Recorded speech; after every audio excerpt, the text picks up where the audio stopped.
Hello, नमस्कार प्यारे बच्चों। मैं Vijay Bansal, math lecturer, Jakhal block, district Fatehabad से, हरियाणा एजुकेशन डिपार्टमेंट। आज हम अपनी मैथ की क्लास के अंदर कुछ सीखेंगे। प्यारे बच्चों, जो आज हम शुरू करेंगे हमारे पास क्लास 9th का, ठीक है, जो आज की डेट के अंदर हमारा पेपर हुआ है, ठीक है, भिवानी बोर्ड का जो उन्होंने फाइनल एग्ज़ाम पेपर लिया है, कोड 1403, ठीक है, इसकी हम आंसर की के बारे में बात करेंगे, इस पर डिस्कशन करेंगे, इसके ऑब्जेक्टिव क्वेश्चंस। आपने अगर मेरी पिछली वीडियो देखी हो तो देखा होगा कि बहुत से क्वेश्चंस आपको काफ़ी हेल्प मिली होगी। जितने भी सेट एग्ज़ाम या फाइनल एग्ज़ाम्स थे उन्हीं में से वही क्वेश्चंस आपके इंपॉर्टेंट रहते हैं। तो लगभग 50% तक आपके पास काफ़ी क्वेश्चंस घूम फिर कर वही इंपॉर्टेंट पेपर के अंदर आए हैं, ठीक है। इनमें हम बात करते हैं हमारे पास सबसे पहले ऑब्जेक्टिव टाइप क्वेश्चन की। निम्न में से कौन सी परिमेय संख्या नहीं है? Which of the following is not a rational number, ठीक है। आपको देखने के अंदर पहली नज़र में √2 आपका आंसर दिखाई देता है, यही आपका वैसे एक्चुअल में आंसर दिया गया माना जाएगा शायद बोर्ड की तरफ से। लेकिन जो √16 है माइनस के अंदर, ये एक कॉम्प्लेक्स नंबर है, ठीक है, जिसके बारे में हम 11th क्लास के अंदर बात करते हैं। और कॉम्प्लेक्स नंबर एक बिल्कुल ही अलग रूट होता है, इसको भी रैशनल नंबर नहीं माना जाता, परिमेय संख्या नहीं माना जाता। तो ये भी आपके पास आंसर के रूप में आ सकती थी, ठीक है। लेकिन यहाँ पर आपके पास जो हमारा 9th क्लास है वहाँ आपके इस लेवल के अंदर हम कॉम्प्लेक्स नंबर के बारे में जानते ही नहीं है, तो आपका जो आंसर है वो √2 रहेगा, ठीक है, वो बिल्कुल सही है। किसी ने अगर ये भी टिक किया है तो उसको हम गलत नहीं कह सकते। नेक्स्ट 0.47 बार, आप जानते हैं इसमें आपको बताया हुआ डायरेक्ट 47, 0 डेसिमल जो भी फॉर्म हो 47, 2 अक्षर के ऊपर डिजिट्स हैं तो 47/99 आपका आंसर बन जाएगा। 3 और 4 के बीच एक परिमेय संख्या कुछ भी हो सकती थी। 3.1 के साथ आप 31/10 लिख लें, या सिंपल दोनों को जोड़कर 7 उसका आधा कर दें 7/2, कोई भी आपके पास हो सकती है। 4/5 और 9/5 के बीच संख्या 3/5, ठीक है। Which of following is number not in the between 4/5 and 9/5, ये आपके पास हो जाएगी क्योंकि ये 4/5 से छोटी है। नेक्स्ट x की घात 2 का गुना कोफिशिएंट ऑफ x की 2, इसके साथ कोई एक्शन नहीं तो 1 हो जाएगा, लेकिन माइनस का साइन भी आपके पास यहाँ देखें, ठीक है, तो आपके साथ इसका माइनस भी आएगा, -1 इसका कोफिशिएंट गुणांक बन जाएगा। एंड नेक्स्ट देखेंगे क्वेश्चन नंबर 6। इसके अंदर आपको इस द्विघात समीकरण के गुणनखंड बनाने के लिए कहा गया फैक्टर्स। फार्मूला अप्लाई हो रहा है 2a की पावर 2 - 2ab + b की पावर 2, तो ये क्या बन जाएगा आपके पास 2y - 1 की पावर 2, ठीक है, ये इसका फैक्टर बन जाएंगे। इसमें आपके पास फिर हमें गुणनखंड बनाने हैं, ठीक है, फैक्टर बनाने हैं। तो 27 आपके पास देखिए 3 का घन होता है और 125 5a का, ठीक है। सो आपके पास घन घात 3, सो इसमें क्या फैक्टर फार्मूला बनेगा आपका 3a - 5a की घात 3, ये आपके पास बन जाएगा। नेक्स्ट 3x + 1 का शून्य जीरोस बताना है, आपने इसको बराबर 0 रखना था, तो यहाँ से x की वैल्यू -1/3, ये आपका आंसर आ जाता है, इसका शून्य हो जाता, 0 हो जाता। नेक्स्ट इसमें आपको गुणनफल करना था, अगर आपको प्रॉपर्टी याद है, ठीक है, सर्वसमीका याद है, उस हिसाब से भी कर सकते हैं, प्रोडक्ट बतानी है या सिंपल गुना भी कर सकते हैं। तो आपके पास गुना करने पर x की पावर 2 -10 और 4 14x + 10 और 4 की गुना 40, ये आपके पास बनेगा। नेक्स्ट इसमें हल बताना है आपको, सिंपल समीकरण को सोल्यूशन सोल्व करना था। x को हम दूसरी तरफ ले गए 2x - x, 1 को दूसरी तरफ ले गए, आपके पास हो जाएगा माइनस का हो जाएगा, सो x = 2 आपका आंसर बन जाएगा। नेक्स्ट क्वेश्चन नंबर 11, इसमें पूछा गया है समीकरण का हल कौन सा है, the solution of the equation 4 0 बनेगा। x की जगह 4 और y की जगह 0 रखेंगे तो आपके पास दोनों 4 - 0 4 हो जाएगा, लेफ्ट साइड में भी और राइट साइड में भी 4 आपके पास, ये आंसर हो जाएगा। एंड नेक्स्ट देखेंगे बिंदु 4 किस रेखा के समीकरण को संतुष्ट करता है। 0.41 satisfied in to which the equation of the line. x की जगह 4, आपके पास x + 2y है चारों ऑप्शन में, तो x की जगह 4 और y का डबल मीन्स 1 का डबल करेंगे तो 6 बनेगा, इट मीन्स x + 2y = 6, ये आपके समीकरण का आंसर बनना चाहिए। एंड नेक्स्ट देखेंगे किसी घनाभ का आयतन दिया गया, उसकी विमाओं के लिए संभव व्यंजक, possible dimension of the cuboid whose volume. Simple इनमें से कॉमन क्या निकल रहा है आपके पास, 3x कॉमन निकल रहा है, तो x - 4, तो क्या हो गया, एक तो 3 हो गया, दूसरा x, तीसरा x - 4, ऐसा ऑप्शन कौन सा है आपका बी, ठीक है, ये आंसर हो जाएगा। नेक्स्ट 0.5 - 7 किस चतुर्थांश में होगा, विच क्वाड्रेंट के अंदर लाई करेगा, x प्लस का आपके पास और y माइनस का, ऐसा किस में होगा, चौथे 4th क्वाड्रेंट के अंदर, ठीक है। बिंदु 0 0 जहां x अक्ष और y अक्ष परस्पर प्रतिच्छेद करते हैं उसे क्या कहते हैं, इस पॉइंट को क्या कहा जाता है 0 0 वाले को, हिंदी में हम इसे लिख लेते हैं मूल बिंदु, ठीक है, और इंग्लिश में हम बोल लेते हैं इसको ओरिजिन। एंड नेक्स्ट बिंदु -4 - 3 का भुज और कोटि भुज मतलब x का मान, कोटि मतलब y का मान, x -4 y -3, ठीक है, ये आपके पास हो गया। नेक्स्ट, इनको मिलाने से बनने वाला कौन सी आकृति होगी, 4 पॉइंट दिए गए, ऑन ज्वाइनिंग द पॉइंट्स कैसी आकृति बनेगी, आप ग्राफ में अगर देखेंगे 0 0 आपके पास ये पॉइंट हो गया, x0 y2 ये पॉइंट हो गया, 2 2 एंड 2 0, मीन्स ये 4 पॉइंट्स आपके पास आ गए, ठीक है। सो ये कैसी चारों की चारों, क्योंकि दो ही शेप डिफरेंस दूरी पर आ रहे हैं, सो ये क्या बन रहा है, 90 डिग्री के एंगल। सो इसको वर्ग एंड स्क्वायर, ये आपके पास क्वेश्चन नंबर 17 का आंसर हो जाएगा। एंड नेक्स्ट देखेंगे क्वेश्चन नंबर 18। इसके अंदर हमें क्या कह रहा है, त्रिभुज की किन्हीं दो भुजाओं का योग तीसरी भुजा से डैश होता है, the sum of any two sides of the triangle is dash than the third sides, बड़ा मीन्स ग्रेटर। एक आयत के विकर्ण डैश होते हैं, द डायगोनल्स और रेक्टेंगल्स आर बराबर, इक्वल।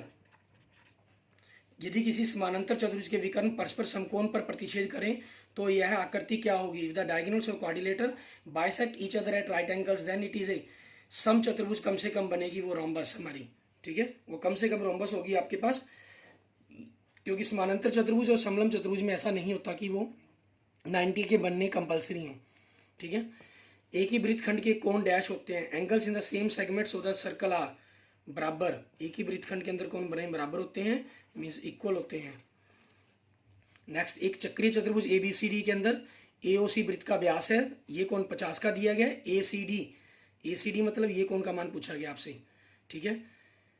इन साइक्लिक क्वाड्रिलेटर है, AOC डायमीटर है सर्कल का, एंगल CAD दिया गया, ACD ये एंगल पूछा गया, ये डायमीटर है आपके पास 180 का एंगल होगा, सो ये एंगल क्या होगा 90 डिग्री का। सेमी सर्कल के अंदर बना हुआ एंगल 90 डिग्री, और ट्रायंगल के तीनों एंगल्स का जोड़ 180 होता है, तो ये 90 ये 50, तो ये एंगल की वैल्यू क्या आ जाएगी आपके पास 40 डिग्री, ठीक है, ये आपका आंसर हो जाएगा। नेक्स्ट देखेंगे क्वेश्चन नंबर 23 आपके पास, वृत्त का केंद्र वृत्त के डैश में स्थित होता है, the centre of the circle lies in the dash of the circle, interior उसके अभ्यंतर में स्थित होता है।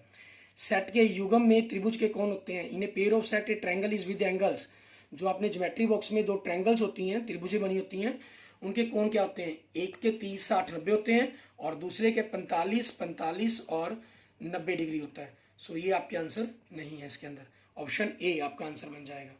नेक्स्ट 25वां क्वेश्चन, किसी त्रिभुज की रचना के लिए उसके कम से कम डैश भाग होने चाहिए, to construct a triangle we must know at least is parts. अगर आपके पास तीनों साइड्स हों आप त्रिभुज बना सकते हैं, अगर आपको दो भुजाएं और एक कोण दे दिया जाए तब भी आप त्रिभुज बना सकते हैं, अगर दो कोण और एक भुजा दे दिया जाए तब भी आप त्रिभुज बना सकते हैं। तो इट मीन्स आपके पास कम से कम 3 पार्ट्स होने चाहिए उसके ट्रायंगल के, ठीक है। और तीनों कोण होने से नहीं बन सकती, अगर आप यहाँ पर सोचने की कोशिश करें कि तीनों कोण होने से कैसी त्रिभुज बन जाएगी, वो सिमिलर का रूल होता है, तो उसके लिए सिमिलर में चला जाता है, वो मीन्स समरूपता के अंदर चला जाता है। तो यहाँ त्रिभुज की रचना के लिए और त्रिभुज की रचना करने के लिए कम से कम एक भुजा का होना जरूरी है, ठीक है। उसके अलावा वो चाहे दो भुजाएं हों, दो कोण हों, एक भुजा एक कोण हो, वो जो मर्जी है आपके पास, लेकिन कम से कम 3 चीज़ें आपके पास जरूर होनी चाहिए, ठीक है, तभी आप त्रिभुज बना सकते हैं। और कई बार आपके पास ऐसा भी होता है, जैसे मान लीजिए आपको दो भुजाएं दे दी गई, एक 5 दे दी गई, दूसरी 4, अब 4 के लिए आप यहाँ से चाप लगाते हैं तो कहाँ जाएगी वो कोई पता ही नहीं है, वो तीसरी भुजा 3 है, वो कटेंगे आपस में तभी आपके पास वो पॉइंट आएगा, ठीक है। तो 3 आपके पास कम से कम जरूरी है। 22.5 डिग्री कोण की रचना के लिए हम कौन से कोण का समद्विभाजन करते हैं, तो कंस्ट्रक्ट एन एंगल ऑफ 22.5 को, विच एंगल वी बाइसेक्ट। 22.5 किसका हाफ होगा, 45 डिग्री का, सो हम 45 डिग्री के कोण को बाइसेक्ट करते हैं हमारे पास, ठीक है। नेक्स्ट देखेंगे, एक समद्विबाहु त्रिभुज का परिमाप 30 सेंटीमीटर है, उसकी बराबर भुजाएं 12 12 हैं, तो 12 12 और तीसरी क्या हो जाएगी 6, क्योंकि परिमाप तीनों का जोड़ 30 है, तो ऐसा आपके पास कितना हो जाएगा 15, 30/2 15। तो फार्मूला आपके पास, perimeter of an isosceles triangle is 30 centimetre, equal side 12 centimetre, then the triangle. ये साइड्स निकाल लिया आपने, एरिया 15 15 - 12 3, 15 - 12 3, 15 - 6 9, तो ये भी 9 बन गया आपका, तो 2 9 का एक 9 बाहर आ जाएगा, 9 वर्गमूल 15 मीन्स 9 वर्गमूल 15, सी ऑप्शन आपके क्वेश्चन का आंसर बन जाएगा। एंड नेक्स्ट देखेंगे क्वेश्चन नंबर 28, एक त्रिभुज का आधार दिया गया, ऊंचाई दी गई है, तो 1/2 12 गुना में 8, 2 को इससे काट दिया 4, 12 चौके 48 सेंटीमीटर स्क्वायर आपके पास आपके त्रिभुज का क्षेत्रफल आ जाएगा। Base of triangle 12 centimetre, height 8 centimetre, calculation same हो जाएगी। ए भुजा वाले समबाहु त्रिभुज का क्षेत्रफल, area of equilateral triangle with side A, इसका फॉर्मूला बताना है, √3/4 ए की पावर 2। घनाभ का पृष्ठीय क्षेत्रफल, the surface area of the cuboid. यहाँ आप क्या करेंगे, जब सिंपल लिखा जाता है तो इसके कभी भी पार्श्व की बात या पार्श्व या वक्र की बात नहीं की जाती, हमेशा कुल के बारे में फॉर्मूला लिखेंगे, 2 गुना में LB + BH + HL, ठीक है। नेक्स्ट, अर्धगोले का आयतन, उसकी त्रिज्या r हो, volume of the hemisphere with radius r, formula क्या होता है, 2/3 पाई r की घात 3 आपके पास। नेक्स्ट, लंबवृत्तीय शंकु का आयतन ज्ञात कीजिए जिसकी त्रिज्या 6 और 7 सेंटीमीटर हो। Find the volume of the right circular cone with the radius 6 centimetre and height 7 centimetre. Calculation में 1/3 हमें वॉल्यूम पता करना है, 22/7 × 6 × 6 × 7, 7 से 7 कैंसिल, 3 से 6, 3 से कट के 2, 6 दूनी 12, 22 को 12 से गुना किया, 264 आपके पास, ठीक है, सेंटीमीटर स्क्वायर आपका आंसर बन जाएगा। बेलन का कुल पृष्ठीय क्षेत्रफल, what will be the total surface area of cylinder, ठीक है, रेडियस और हाइट दी गई है, 2πr × r+h। नेक्स्ट आपके पास एक घनाभ आकार बर्तन 10 मीटर और 8 मीटर चौड़ा है, ठीक है, तो उसका आयतन दिया 380 घन मीटर द्रव आ सकता है। एक cuboidal vessel is 10 centimetre long, 10 metre 8 metre wide, high must be made 380 cubic metres of a cuboid. तो 380 को आप 10/8 से डिवाइड कर देंगे, 0 से 0, 4, 2 से कट के 4, 2 से कट के 19, 19/4 मीन्स 4.75, ठीक है, मीटर आपका आंसर बन जाएगा ये। एंड नेक्स्ट देखेंगे, 20 के सभी संभव गुणनखंडों का माध्य है। 20 के सभी संभव गुणनखंड क्या हो सकते हैं आपके पास, the mean of the all possible factors of 20, 1, 2, 4, 5, 10, 20 means 20 किन किन की टेबल पर आता है, फिर इनको ऐड किया, 30, 35, 39, 41, 42, 42 को टर्म्स कितनी है, 1, 2, 3, 4, 5, 6 डिवाइड किया 7, आपका माध्य आ जाएगा, ठीक है। नेक्स्ट, 150 से 160 का वर्ग चिन्ह, क्लास मार्क्स दोनों को जोड़कर हाफ कर देंगे, ठीक है, 155 आपका आंसर बन जाएगा। नेक्स्ट, किसी कक्षा के 9 विद्यार्थियों की ऊंचाई सेंटीमीटर में दी गई है, इन आंकड़ों का माध्यक बताना है। The heights of the 9 student of class are given, the median of the data is this, ठीक है। इसमें सबसे 9 है तो 5वीं टर्म आपके पास आपकी मीडियन बनेगी, माध्यक बनेगी, तो सबसे पहले क्या होगा, 144, फिर 145, ठीक है, फिर 147, फिर 144, तो फिर 149 मीन्स 5वीं टर्म 149 बनेगी। सो यही आपका आंसर बन जाएगा।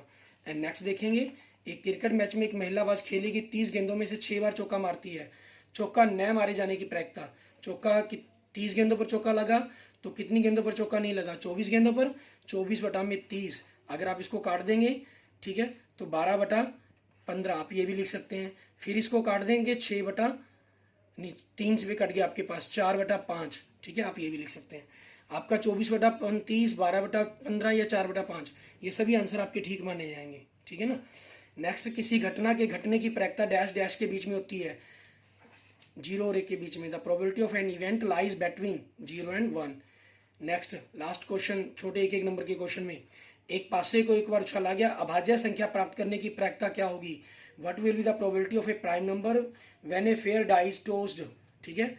आपके पास अभाज्य संख्या प्राइम नंबर कौन से होते हैं, 2, 3 और 5, 3 हो गई है, टोटल नंबर 6 है, 3/6 मतलब 1/2 आपके पास आंसर आ जाएगा। देखें 40 क्वेश्चन है, लगभग आपके पास 13-14 मिनट के अंदर मीन्स 15 मिनट के अंदर आपके पास कंप्लीट हो गए हैं, ठीक है ना। एंड नेक्स्ट देखते हैं, आपके पास 2 मार्क्स वाले क्वेश्चन, 0.6 बार को PYQ रूप में बदलना था आपने इसको मान लीजिए, ठीक है, express in the PYQ form, आपने लेट कीजिए या माना हिंदी में लिख लें हम, ठीक है, आपने x मान लिया 0.6 बार, फर्स्ट इक्वेशन, दोनों तरफ 10 से मल्टीप्लाई करने पर, ठीक है, 10, क्योंकि एक ही डिजिट बार बार रिपीट हो रहा है ना आपके पास, एक के ऊपर ही लाइन है, तो 10 से करेंगे, वही मल्टीप्लाई बाय 10, ठीक है, ये लिख देंगे 10x, इसमें आपके पास 6 बार है, मीन्स 6 आगे आ जाएगा आपके पास। सेकंड -1 का डिफरेंस करेंगे, 10x - x 9x, पॉइंट 6 बार है, पॉइंट के पास 6 बार है, कट जाएगा, 6 - 0 6, सो x आपके पास क्या आ जाएगा, 6/9 मीन्स 2/3, ठीक है। अच्छा, इसके अंदर आपको ग्राफ बनाना था, आप अपने पास y बराबर जैसे 3 - 2x बना लिया आपने, एक टेबल बना लेंगे आप अपनी, ठीक है, आप अपनी तरफ से कुछ भी वैल्यू पुट कर सकते हैं, x की जगह मान लीजिए 0 पुट किया तो 3, 1 पुट किया तो 1, ठीक है, 2 पुट किया तो -1, कुछ भी जो आप 3-4 पॉइंट पुट करेंगे फिर उनसे ग्राफ ड्रॉ करेंगे आप, ठीक है। तो ये इस हिसाब से आपको टेबल तक का आपको 1 मार्क्स और बाकी ग्राफ के लिए 1 मार्क्स और मिल सकता है आपको, ठीक है। नेक्स्ट क्वेश्चन नंबर 4 के अंदर देखें, इसमें आपके पास क्या कह रहा है, आपको बताना है बी के निर्देशांक coordinate of the point B. B point ये हो गया, एक्स की तरफ से वैल्यू क्या है -5 और वाई की तरफ से क्या है 2, ये आंसर हो जाएगा। -3, एक्स -3 और वाई -5, तो ये कौन सा पॉइंट हो गया, ई आपके पास। आपको द पॉइंट आइडेंटिफाइड करना था विद द कोऑर्डिनेट्स दिस, ठीक है। बिंदु डी के भुज, डी आपके पास ये पॉइंट हो गया। डी के लिए देखिए एक्स कितना है 6 और वाई कितना है 2, ठीक है, 6 2। और एच के लिए एच पॉइंट आपके पास ये हो गया। एच की तरह आप देखें एक्स कितना है -5 और ई कितना है, वाई कितना है -3, ये हो जाएगा आपके पास। सॉरी, यहाँ पर एक ध्यान देंगे, यहाँ पर अकेला आपसे डी बिंदु नहीं पूछा गया था, भुज पूछा गया था, तो अकेला 6 मीन्स एब्सिशा पूछा गया था आपसे, तो अकेला 6 लिखेंगे आपके पास, ठीक है, वो आंसर बनेगा। एंड नेक्स्ट देखेंगे क्वेश्चन नंबर 5 आपका, एक्स और वाई की वैल्यू पूछी गई आपसे। आपके पास दो तरीके बनते हैं, एक तो आप ये कर सकते हैं कि 50 + x बराबर में 180 डिग्री रैखिक युग्म लिख लें या लीनियर पेयर लिख लें। सो एक्स कितना हो गया 180 - 50 130 डिग्री, ठीक है। एंड y = x, ठीक है, क्योंकि अल्टरनेट पेयर या एकांतर कोण बोलते हैं। सो y की वैल्यू भी क्या बन जाएगी 130, ठीक है। दूसरा आपके पास यहाँ से बन सकता है y = पहले 130, ठीक है, y = 130 क्योंकि शीर्षाभिमुख कोण, वर्टिकल अपोजिट एंगल्स, ठीक है। फिर उसके बाद x = y क्योंकि एकांतर कोण आपके पास, ठीक है, या इसको इंग्लिश में हम अल्टरनेट एंगल बोलते हैं, इसलिए x कितना हो जाएगा 130। वो आपकी चॉइस है, आप चाहे इस मेथड से करें चाहे इस मेथड से करें क्वेश्चंस को। एंड नेक्स्ट देखें क्वेश्चन नंबर 6, 2 नंबर के अंदर जो क्वेश्चन हमारा आया हुआ था, इसमें क्या कह रहा है, प्रथम 6 विषम संख्याओं का माध्य क्या होगा, what will be the mean of the first 6 odd numbers. First 6 odd numbers क्या होंगे 1 3 5 7 9 11, ठीक है, इनका मीन बताना है। तो इन सभी को जोड़ लेंगे, आपके पास मीन, ठीक है, इन सभी का जोड़ आपके पास बाय n, इन सभी का जोड़ 20 27 30 35 और 36 बन गया, बाय 6 मीन्स 6 आपका मीन आ जाएगा इसका, ठीक है। एंड नेक्स्ट देखेंगे आपके पास क्वेश्चन नंबर 7, गुणनखंड बनाने के लिए कहा गया आपको, ठीक है। इसके अंदर आपके पास ये आपकी एक्सरसाइज 2.4 का क्वेश्चन बनता है, ठीक है, क्वेश्चन नंबर 5 का फर्स्ट पार्ट है, वहाँ से आप देखेंगे कि कैसे इस प्रकार से इसको सॉल्व करना है आपने, ठीक है।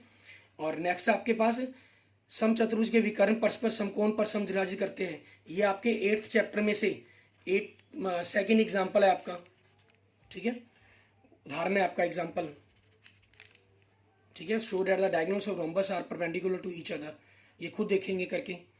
एंड नेक्स्ट देखें, त्रिभुज ABC में ये 69 31 एंगल दिया गया, BDC पूछा गया है, तो इसको क्या करना होगा, हम सबसे पहले इन त्रिभुज ABC में लेंगे। आपके पास जैसे मान लीजिए अगर हम इसको एंगल 1 2 और 3 कह दें, एंगल 1 + एंगल 2 एंगल +3 180, आप नाम भी लिख सकते हैं पूरे, वो आपकी चॉइस है। 1 हमें पता नहीं, 2 69 का, 3 31 का, ठीक है। सो एंगल 1 69 + 30 100 हो गया, सो एंगल 1 80 - 100 80 डिग्री हो गया। मान लीजिए आप इसको एंगल 4 कह देते हैं, ठीक है। एंगल 4 = एंगल 1 क्योंकि एक ही वृत्तखंड के अंदर बने कौन, ठीक है। ये आपके पास छोटे क्वेश्चनों में भी आया था ये रूल आपके पास, ठीक है। Angle in the same segments are equals, ठीक है। कौन सा क्वेश्चन था, अगर हम पीछे की तरफ देखते हैं आप, क्वेश्चन नंबर 21, ठीक है, एक ही वृत्तखंड के अंदर कोण बराबर होते हैं, angles in the same segment of a circle are equal, ये रूल लगना था आपके पास, ठीक है। तो यहाँ पर आपके पास 4 एंगल एक के इक्वल है, इसलिए एंगल 4 कितना हो जाएगा आपके पास 80 डिग्री, और 4 को नाम क्या दिया गया BDC का, सो BDC एंगल बराबर में 80 डिग्री, ठीक है, ये आपका आंसर बन जाएगा, क्लियर। एंड नेक्स्ट देखेंगे आपके पास क्वेश्चन नंबर 10, इसमें क्या करना है आपको, एक त्रिभुज ABC की रचना करनी है, ठीक है, जिसमें BC दिया गया है और कोण B दिया गया है और AB AC दिए गए हैं। कंस्ट्रक्टेड ट्रायंगल, इसको किस प्रकार से, आपके पास ये एक्चुअल में आपके 11.2 एक्सरसाइज का क्वेश्चन नंबर 1 है, ठीक है। बनाना कैसे था, BC आपने 7 सेंटीमीटर लेनी है, यहाँ पर 75 का एंगल बनाना है। 60, 120, ये 90 का हो गया आपके पास। 60 और 90 का हाफ किया आपने, 75 का एंगल्स हो गया, ठीक है। और फिर यहाँ पर क्योंकि दोनों साइड्स का जोड़ 13 सेंटीमीटर दिया गया आपको, ठीक है, तो यहाँ पर रख के 13 सेंटीमीटर की चाप काट देंगे, ये पॉइंट डी हो जाएगा आपके लिए। फिर आपने सी डी को मिलाना था, ठीक है। अब सी डी का परपेंडिकुलर बाइसेक्टर मीन्स लमसम द्विभाजक खींचेंगे, जहाँ भी वो इस बी डी को मिलेगा वो आपके पास पॉइंट ए हो जाएगा। ए को आप सी से मिला देंगे, ठीक है, ये आपके पास ट्रायंगल ए बी सी बन जाएगी, जिसकी इस ए बी और ए सी का जोड़ आपके पास 13 सेंटीमीटर आ रहा होगा, ठीक है। क्योंकि ये पार्ट आपके पास इस पार्ट के इक्वल होगा। ये कैसे इक्वल हुआ आपके पास, क्योंकि हमने परपेंडिकुलर बाइसेक्टर ड्रॉ किया है। तो अगर आप इन दोनों ट्रायंगल्स को लेते हैं, प्रूफ भी अगर हम करके देखना चाहें, एंगल ये दोनों इक्वल है 90 के, ठीक है, और ये साइड कॉमन होगी, और ये आपका परपेंडिकुलर बाइसेक्टर खींचा है हमने, लंबसम द्विभाजक, मतलब ये दोनों भाग बराबर है, तो दोनों त्रिभुजें आपकी सर्वांगसम हो जाती हैं, ठीक है, कॉन्ग्रुएंट हो जाती हैं। तो बाय CPCT, ठीक है, आपके पास ये दोनों भाग बराबर होंगे, और ये दोनों बराबर होंगे क्योंकि इस पूरे का जोड़ 13 था, तो इन दोनों का जो भाग बराबर है, तो इन दोनों का जोड़ भी क्या होगा, 13 सेंटीमीटर होगा आपके पास, ठीक है। उस तरीके से आपका प्रूफ हो जाता है। नेक्स्ट, एक त्रिभुज ABC का क्षेत्रफल ज्ञात करना है हमें, जिसकी दो भुजाएं 18 और 10 सेंटीमीटर दी गई हैं, उसका परिमाप दिया गया 42 सेंटीमीटर, ठीक है। ये आपके पास एक्चुअल में अगर आप क्वेश्चंस देखेंगे तो क्वेश्चन नंबर एक्सरसाइज 12.1 के अंदर, ठीक है, एक्सरसाइज 12.1 का क्वेश्चन नंबर 4 है आपके पास। ये find the area of triangle two sides of which are 18 centimetre 10 centimetre, find the perimeter 42 centimetre. See आपके पास 42 minus 18 minus 10, it means 14 centimetre आपकी बननी थी। ए आपके पास 18 है, बी आपके पास 10 है, तो एस आपके पास 42/2 21 सेंटीमीटर हो जाएगा। और एरिया ऑफ ट्रायंगल, ठीक है, फॉर्मूला अप्लाई हो जाएगा, S minus A, S minus B, S minus C. तो आपके पास 42 गुना में 42 माइनस 18 आपके पास, सॉरी 42 लिख गया, 21, ठीक है, ऐसा आपका 21 है ना, 21 माइनस 18 3, 21 माइनस 10 11, 21 माइनस 14 7, 7 की 21 आ जाएगा, तो 21 कॉमन निकालकर आपके पास 21√11 सेंटीमीटर स्क्वायर आपका ये आंसर बनना था, ठीक है, क्लियर। और क्योंकि आपके पास इसमें देखिए ध्यान रखना है आपको, सारी स्टेटमेंट पूरी ढंग से में लिखनी जरूरी कंपलसरी होती है इसके अंदर। नेक्स्ट, सिद्ध कीजिए एक समद्विबाहु त्रिभुज की बराबर भुजाओं के समूह कोण बराबर होते हैं। Prove the angle opposites of equal sides of आइसोस्केल ट्रायंगल्स आर इक्वल, ठीक है। ये आपके पास वैसे एक्चुअल में 7.2 थ्योरम है, ठीक है। इसमें क्या चीज़ है आपके पास, ABC आपको एक त्रिभुज दी गई है, ठीक है, एक AD आपको माध्यिका दी गई है, क्योंकि जो इसको इक्वल 2 पार्ट्स के अंदर डिवाइड करती है, हमें प्रूफ करना है एंगल B और C इक्वल होंगे, ठीक है। तो आप ये दोनों त्रिभुजें लेते हैं, त्रिभुज ADB, ठीक है, प्रूफ के अंदर, प्रमाण के अंदर त्रिभुज ADC, AD दोनों में कॉमन है आपके पास, ठीक है, उभयनिष्ठ। BD बराबर में DC ये आपको दिया हुआ है, ठीक है, और AB बराबर में AC ये भी आपको दिया हुआ है, ये दोनों साइड्स बराबर में। तो तीनों की दोनों त्रिभुजें आपकी क्या होगी, सर्वांगसम होगी, ADB, ठीक है, सर्वांगसम ADC के नियम लग गया SSS, भुजा भुजा भुजा का नियम लग गया, ठीक है। उस चीज़ के कारण ये त्रिभुजें बराबर हो जाती हैं आपकी। और फिर हम CPCT से कुछ भी बराबर लिख सकते हैं इसको, ठीक है। वो बराबर में हमारे पास क्या लिख देंगे, इसका कोण B लिख देंगे और इसका कोण C लिख देंगे आपके पास, ठीक है। और नेक्स्ट आपके पास ये आपकी एक्सरसाइज 8.2 एक्सरसाइज, 8.4 एक्सरसाइज तो है ही नहीं, उसका क्वेश्चन नंबर 1 है आपके पास, ठीक है। इसको आप खुद देखेंगे करके, ठीक है, चेक करेंगे। नेक्स्ट आपके पास क्वेश्चन नंबर, इंग्लिश मीडियम में भी देख सकते हैं, इसके और के अंदर जो क्वेश्चन आया हुआ था आपका, ठीक है ना, एक्सरसाइज 8.2 का क्वेश्चन नंबर 1 है ये आपके पास। नेक्स्ट 13th क्वेश्चन आपके पास ही हिंदी और इंग्लिश मीडियम के अंदर, ये आपके पास एक्सरसाइज 13.3, ठीक है, शंकु के ऊपर क्वेश्चन है, उसके क्षेत्रफल से, एरिया से जुड़ा हुआ क्वेश्चन है, ठीक है। क्वेश्चन नंबर 4 है आपका, ये खुद देखेंगे। ये आपके पास बेलन के ऊपर है और उसके आयतन का, सिलेंडर के वॉल्यूम का क्वेश्चन है। एक्सरसाइज आपके पास 13.6 का क्वेश्चन नंबर 2 है, ठीक है, इसको देखेंगे। एंड नेक्स्ट आपके पास क्वेश्चन नंबर 14, ठीक है, ये थोड़ा सा डिफरेंट क्वेश्चन है आपके पास, ठीक है, क्योंकि प्रोबेबिलिटी पर ऐसा क्वेश्चन आपको दिया नहीं गया, ठीक है। ये थोड़ा सा हम यूँ कह सकते हैं कि आपका जनरल 14 चैप्टर के आंकड़ों का प्रयोग करके इन्होंने 15वें चैप्टर का प्रायिकता का क्वेश्चन बना दिया है।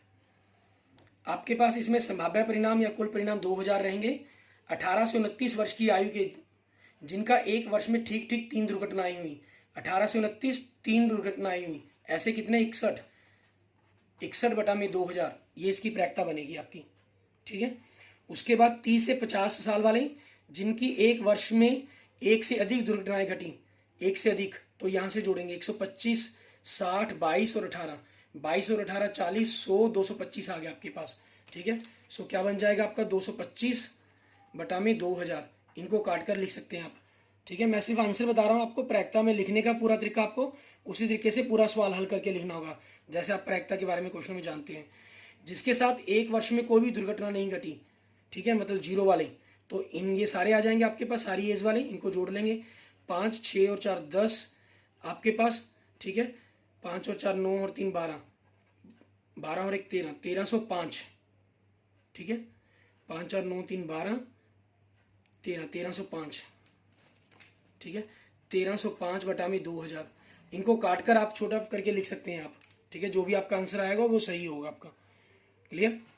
इसके बाद आपके पास ये इंग्लिश मिनी में देख सकते हैं आप क्वेश्चंस को, ठीक है। इसके अंदर भी सेम हमें यही काम करना, okay. Thank you friends, thank you students. अगर आपको मेरी वीडियो अच्छी लगे तो इसको लाइक करें, अपने दोस्तों मित्रों का इसको जरूर शेयर करें, ठीक है। और अपने नंबर मैच करें कि कितने आपके मार्क्स बने हैं, ठीक है। मुझे कमेंट बॉक्स के अंदर आप मुझे बता भी सकते हैं कि कितने आपके मार्क्स बने, ठीक है। और किस क्वेश्चंस के अंदर आपको थोड़ी सी मुश्किल आई तो वो भी आप मुझे बता सकते हैं, ठीक है। मैं आपको उस क्वेश्चंस का, जो मैंने बड़े क्वेश्चन आपको बताए हैं, उस क्वेश्चन का ही सॉल्व किया हुआ क्या वीडियो का लिंक आपके साथ शेयर कर दूंगा मैं, ठीक है। और अगर वीडियो अच्छी लगे तो इसको लाइक करें, अपने दोस्तों मित्रों से जरूर शेयर करें, okay. Thank you friends, thank you students.